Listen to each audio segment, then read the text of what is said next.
Handog ng pamahalaan ang panibagong pag-asa para sa mga Pilipinong hindi nakapagtapos ng pag-aaral.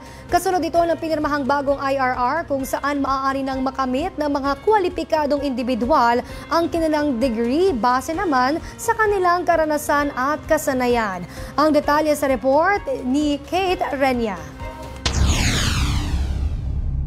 Finally, we have institutionalized what we have been dreaming to be able to do for many years.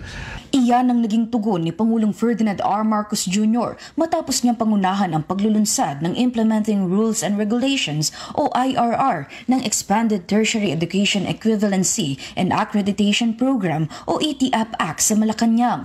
Present dito si Commission on Higher Education o CHED Chairperson Shirley Agrupis at Commissioners Ethel Agnes Valenzuela at Marita Canapi na isabatas ang ETAP sa ilalim ng Republic Act No. 12124 noong 2023. Layo nitong magbigay daan sa mga Pilipino na makapagtapos ng kolehiyo gamit ang kanilang karanasan sa trabaho, non-formal training at informal education.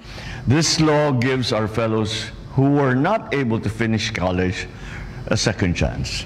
This law opens the doors to higher positions, better income, and more professional opportunities.